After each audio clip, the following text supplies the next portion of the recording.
جملہ حاضرین و سامعین، ہمارے جو اسلاف ہیں، بزرگ ہیں، میرے حضور کے صحابہ ہیں، وہ حرام سے کیسے بچتے ہیں؟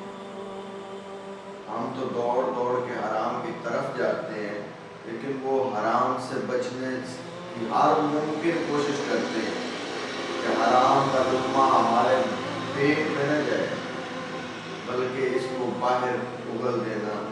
یہ ہمارے اسلاف کا طریقہ ہے، تو ہم نے ان کے طریقے کو اپنانا ہے تو ہماری دنیا و آخرت سنورنی ہے۔ اگر ہم نے ان کے طریقے کو چھوڑ دینا ہے تو ہماری دنیا بھی تباہ ہے اور ہماری آخرت بھی تباہ ہے، کیونکہ کلما خبت زدناہم سعیرا، وہ جو جہنم کی آگ ہے نا بھائیو، وہ بجھنے والی نہیں۔ جب وہ بجھے گی تو اللہ تعالیٰ اس کو اور زیادہ جلا دے گا۔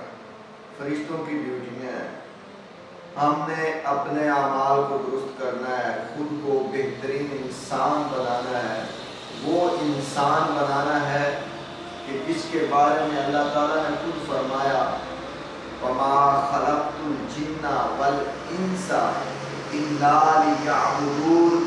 اللہ نے بنا دیا، اب ہم نے عبادت اس رب وحدہ لا شریک کے کرنی۔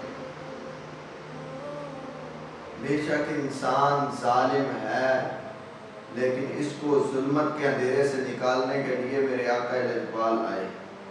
تو آپ نے جو درس دیا، جو سبق دیا، اسے ہمیں یاد کر کے اپنی زندگی کو بہترین بنانا ہے۔ حضور نبی پاک علیہ السلام کی جو زندگی مبارک ہے، حیات طیبہ ہے، وہ ہمارے لیے ایک مشعل راہ ہے۔ اندھیرے رستے پہ چلتے جا رہے ہوں تو سامنے ایک دیا جل رہا ہوگا، تو انسان کو سہار ملتی ہے کہ سامنے دیا جل رہا ہے، تو انسان اس کی طرف جاتا ہے۔ تو ہمیں ان اسلاف کے طریقوں پر چلنا چاہیے جنہوں نے ہمیں دین کی سمجھ دی ہے، جنہوں نے آقا الاجبال سے سمجھ دی اور ہم تک پہنچائی۔ امیر المومنین حضرت سیدنا ابو بکر صدیق رضی اللہ تعالیٰ عنہ، میرے آقا الاجبال کے غار کے ساتھی، جو غار میں حضور کے ساتھ گئے اور نبی پاک علیہ السلام کی ساتھ ہر وقت حضرت ابو بکر صدیق کا اٹھنا بیٹھنا چلنا پھرنا، بڑے پیارے صحابی ہیں۔ آپ بیٹھے ہوئے تو آپ کا ایک نا غلام آیا، دودھ لے کر آیا، اس نے دودھ دیا تو حضرت ابو بکر صدیق رضی اللہ تعالیٰ عنہ نے وہ دودھ پی لیا۔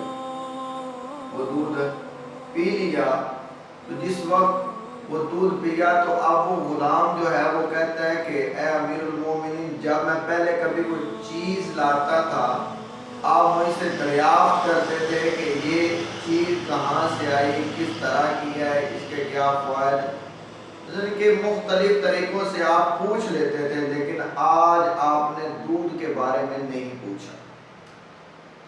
اللہ اکبر کبیرہ۔ ابو بکر صدیق رضی اللہ تعالیٰ عنہ اب تھوڑے سے تعجب میں آئے، کیا بات ہے، کیا معاملہ ہے، کہاں سے یہ دودھ آیا، کیسے لے کے آئے؟ اب وہ غلام کہتا ہے کہ میں زمانہ جاہلیت میں نے ایک آدمی کو دم کیا تھا، منتر پڑھا تھا، قرآنی آیات نے پڑھی، منتر پڑھا تھا، تو اس کو شفا ہوئی، آج اس نے مجھے دودھ دیا ہے۔ تو حضرت ابو بکر صدیق رضی اللہ تعالیٰ عنہ نے کیا کام کیا اور ہم کیا کام کرتے ہیں؟ آپ نے اپنی یہ انگلی جو ہے اپنے منہ میں ڈالی اور حلق کے اندر لگا کر سارا دودھ باہر رکھ دیا اور مالک کے سامنے سجدہ ریز ہو گئے، دعا کر رہے ہیں، الہی میں نے وہ دودھ تو نکال دیا، اگر رگوں میں کچھ چلا گیا مالک و مولا وہ میرے لیے معاف فرما، مجھے اس کا گناہ معاف فرما۔ یہ حضرت ابو بکر صدیق رضی اللہ تعالیٰ عنہ۔ تو ہمارا کیا حال، ہم دن میں بھائی کا بھی حق کھا رہے ہیں، بہن کا بھی حق کھا رہے ہیں، دوست کا بھی حق کھا رہے ہیں، باپ کا بھی حق کھا رہے ہیں، ماں کا بھی حق کھا رہے ہیں، لیکن پھر ہم کیا ہیں؟ مسلمان۔ یہ مسلمانی قاعدے تو نہیں، یہ مسلمانی ہے۔ ذرا آپ اپنی زندگی کے تمام ورق جو ہیں الٹ پلٹ کر کے دیکھیں کہ ہم دن میں کیا کام کرتے ہیں، سارے دن میں ہم کیا کام کرتے ہیں، اللہ کو راضی کرنے والے کتنے کام کرتے ہیں، اور اللہ تبارک و تعالیٰ سے دور ہونے والے کتنے کام۔ بھائیوں، وہ جہنم ذلت و حقارت کا گھر ہے، آپ اس میں جانا چاہتے ہیں؟ آپ اس میں جانا چاہتے ہیں؟ میرے نبی پاک علیہ السلام اس امت کے لیے دعائیں مانگ کے گئے ہیں کہ الہی اس امت کو بخش دے، میری گناہگار امت ہے۔ امت کا کوئی کام نہیں ٹھیک۔ اللہ ماشاء اللہ، ہمیں چاہیے ہم خود بھی سنبھلیں، ہمارا یہ ذہن بن جائے، ہمارا دل یہ خود کرے کہ ہم نے اللہ کی عبادت کرنی ہے، رب کا قرآن پڑھنا ہے، محمد مصطفیٰ کا فرمان پڑھنا ہے، اپنے بچوں کو تبلیغ کرنی ہے، حرام کے نزدیک نہیں جانا، تو ہماری نسلیں بھی پاک ہوں گی اور ہمارے جو اعمال نامے ہیں وہ بھی پاک لکھے جائیں، ان میں ہماری نیکیاں لکھی جائیں۔ اگر ہم خود سنوریں گے تو ہماری اولاد بھی سنورے گی۔ اگر ہم خود ہی بربادی اور ذلت کے گڑھے میں گرے ہوئے ہیں تو ہماری اولاد میں کوئی ولی اللہ نہیں بنتا۔ ہم اس کے لیے رول ماڈل ہیں، وہ ہماری طرف دیکھ کر چلتی ہے، تو ہمیں چاہیے کہ ہم اپنے آپ کو ٹھیک کریں، لوگ ہمیں دیکھیں تو ان کو پوچھنا نہ پڑے کہ آپ کون ہوتے ہیں، بلکہ وہ خود دیکھ کر کہیں کہ یہ نبی کا غلام ہے، یہ مسلمان ہے۔